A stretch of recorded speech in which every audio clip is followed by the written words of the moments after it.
Ashamaa harka fuuni daawwattootaa fi dhaggeeffattoota Gadaa Miidiyaa Neetwoork oduu keenya guyyaa har'aa qabannee dhiyaannee jirra. Hangafoota oduutiin eegalla. Iyyaasuu Mahammad dabalatee ilmaan Oromoo Walloo mana hidhaatii baafamuun ajjeefamuun dhaga'ame. Kutaalee Oromiyaa hedduu keessatti waraanni Bilxiginnaa hidhaa fi ajjeechaa hammeessan. Qeellam Wallaggaa Aanaa Sayyoo fi Hawwaa Galaan keessaa miseensonni raayyaa ittisa biyyaa 3 wobootti makaman. Sababii kaffaltiin miindaa hojjettootaa hin raawwatamneef aanaa Gooroo Doolaatti barattoonni 52,000 ol barnootaan ala ta'uufi jedhame.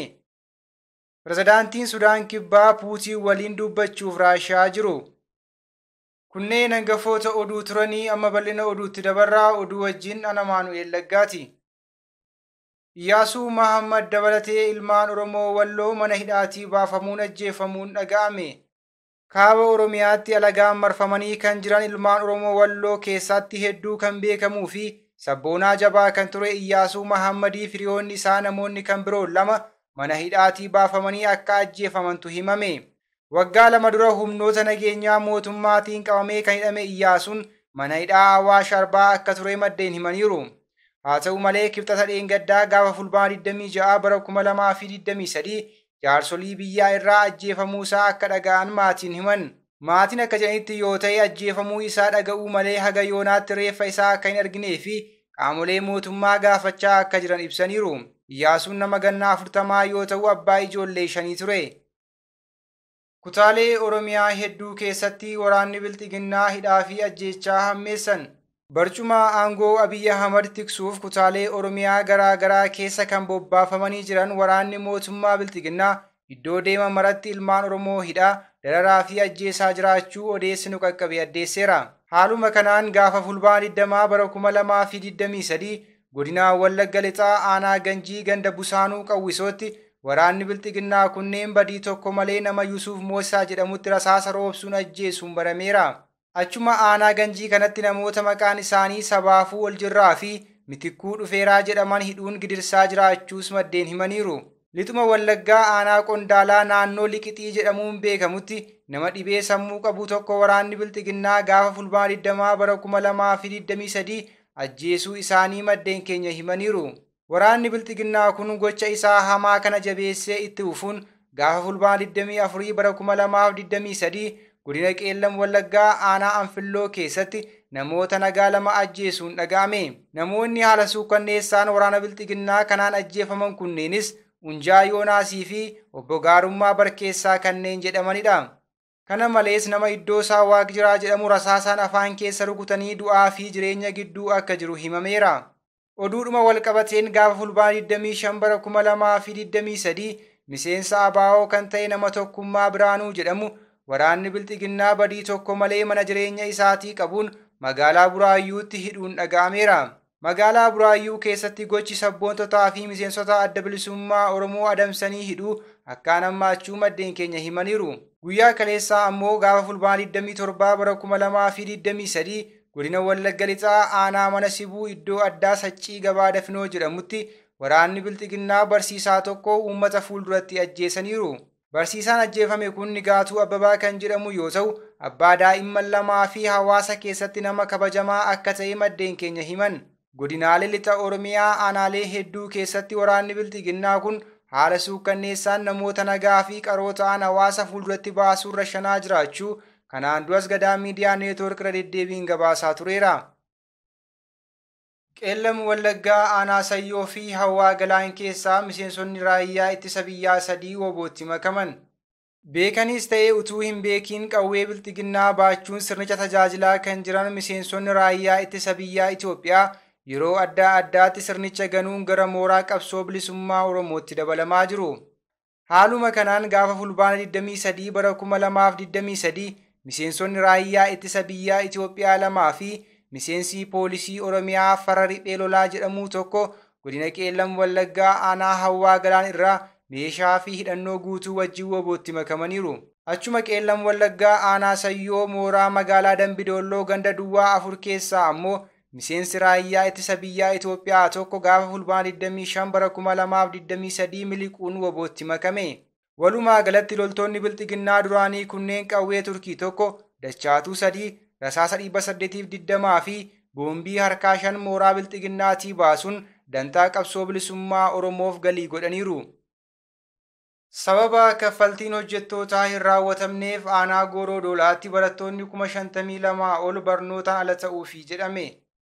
Mootummaan naannoo Oromiyaa guraandhala 27 bara 2023 aanaalee 10 godinaalee Baalee, Gujii fi Booranaa irraa kutuun godina 21ffaa Booranaa Bahaa ijaaruu beeksisuu isaa hordofee aanaalee Gujii irraa bahanii godina haaraa kana keessa seenan keessaa tokko kan ta'e Gooroo Doolaa keessatti barattoonni 52,000 ol ta'an barnootaa ala ta'uu fi miindaan hojjettoota mootummaa aanichaa ji'oota 3 oliif hin kaffalamiin jiraachuu isaa jiraattotaa fi maatii barattootaa irraa odeeffadheera jechuun barruun biyya keessaa Addis Istaandard jedhamu gabaaseera.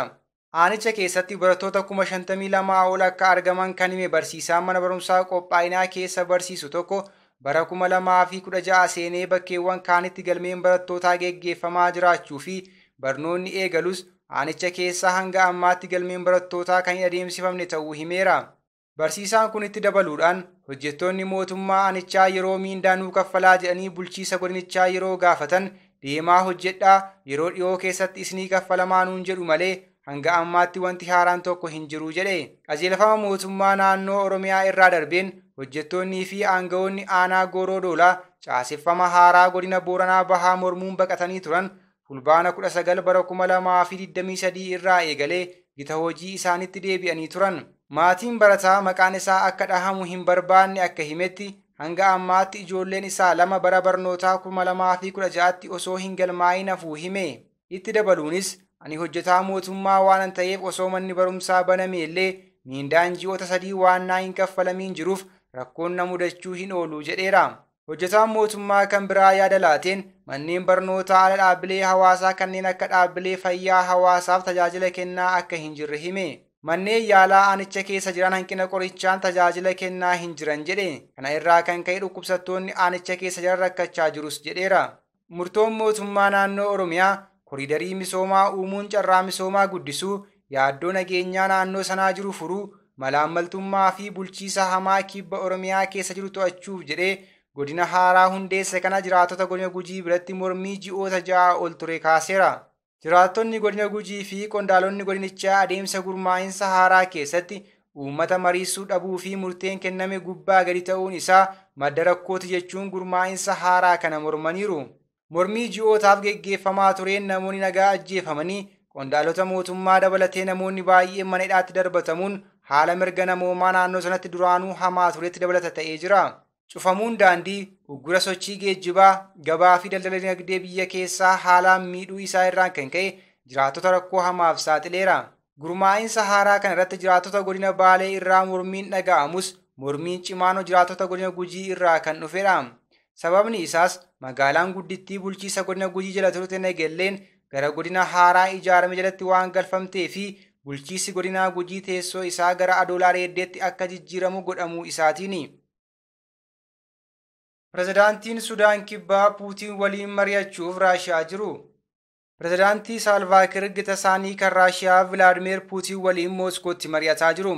Qondaalli Sudaan Kibbaa kun wayita Raashiyaa fi biyyoonni lixaa dhimma weeraramuu UK irratti deeggarsa Afrikaa irraa barbaadaa jiranitti daawwannaa kana taasisaa jiru. Saalvaa Kiir wayita Mooskoo ga'anitti ministeerri dhimma alaa itti aanaa Raashiyaa Andiree Ruudengoo Yuurveechii simataniiru. Pirezidaantii Kiir Raashiyaa kan galan roobii kaleessaa fulbaana 27 bara 2023 ture. Kamisaa har'aa ammoo pirezidaantii Puutiin waliin ni mari'atu. Mariin kun dhimmoota misoomaa waliinii fi dhimmoota idil addunyaa hedduurratti xiyyeeffata jedha ibsi waajjira pirezidaantii Sudaan Kibbaa. Dhimmi hariiroo daldalaa, carraa investimentii fi nageenyaa ajandaa ijoo marii kanaati. Qondaalonni lameen qoqqobbii meeshaa waraanaa namoota dhuunfaa Sudaan Kibbaa irra kaa'ame akkaataa kaasuun danda'amu irrattis ni mari'atu jedha ibsi bahe kun. Qoqqobbii Sudaan Kibbaa irra kaa'ame haaressuuf koramanni maree nageenyaa Yuunaayitid Neeshin caamsaa keessa taa'e irratti Raashiyaan keessaa hafteetti.